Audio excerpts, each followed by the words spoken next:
Hi guys, Josh here, thinking differently. I wanted to talk about the Noahs Ark story in the Bible. This is one of my favourite stories of all time. Jordan Peterson explained it in such a different way to which I grew up and understand the story.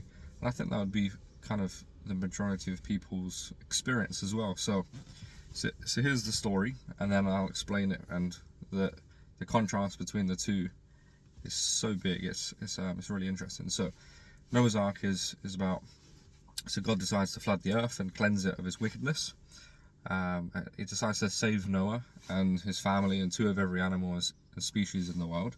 So God instructs Noah to build a massive ark, and after its completion, a great flood ensures for 40 days and 40 nights.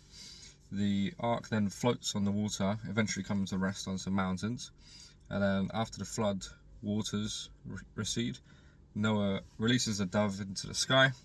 And it returns with a leaf, and then that kind of indicates that there's land, and there's obviously trees growing, and that the flood has subsided. And then Noah and his family and the animals then disembark, and God establishes a covenant with Noah, which is symbolized by a rainbow, and then promises never to destroy the world again with the flood. And so I want to break it down. So the idea of Noah is like a character in which somebody who's walking with God, and what that means is someone who's idolizing themselves towards the greatest good, the thing that they think is best for them, best for the family, best for the humanity, on a moral, personal perspective. So the idea of the flood is a symbolic representation of chaos. It's a representation of everything that could possibly go tragically wrong in your life. Think about maybe a family member passing, or think about a critical illness that you might have, or someone you love. Or it could represent something maybe something smaller, like losing your job, breaking your leg or something. So these examples are examples of chaos, and you have yin and yang. So this is not just a biblical idea of chaos. Yin is chaos, and chaos is like this symbolic representation of the unknown, but this is across all of humans, different cultures, and throughout all of history. There's always this representation of things that can go wrong, that's unknown, that's uncontrollable, but it's gonna happen, and it always happens throughout all of history. And so you have two choices when you get this flood. Before, you could decide to prepare for it, or you can receive this flood, and then when the flood happens, you go into panic mode and all sorts of destruction happens.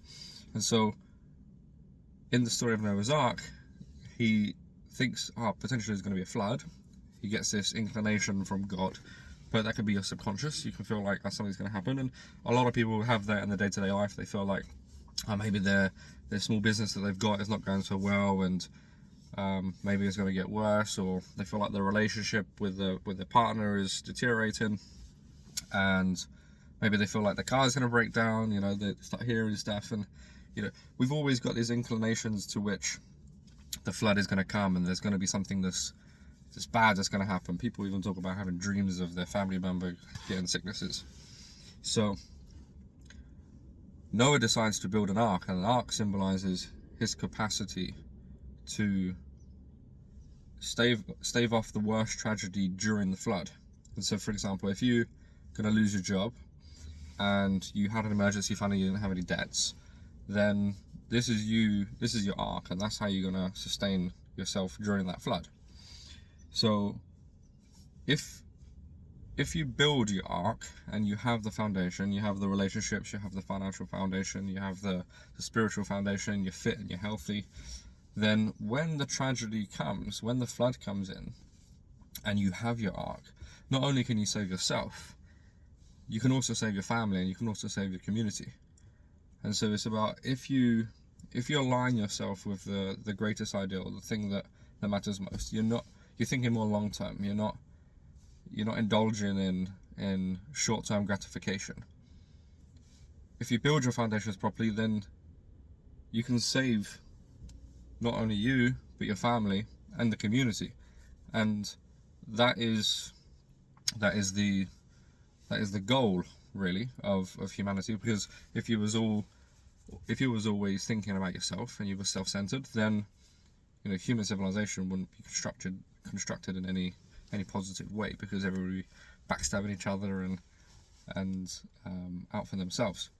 So Noah aligns himself with the greatest ideal. He builds a foundation, and then he's able to bring his family and his community along with it.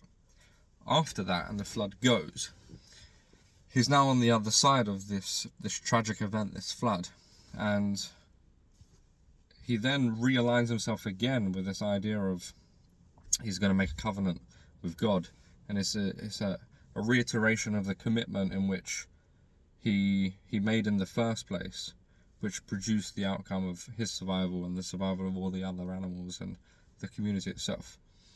And so it's not to say that you've had this tragic situation, or you lost your job, or sickness, or so forth, and then you're bitter about it. You're not going to say, like, shake your fist at God sort of idea, where you hate everything, and you start disrespecting your family members, or you're creating ruptures in the so-called ark that you've built.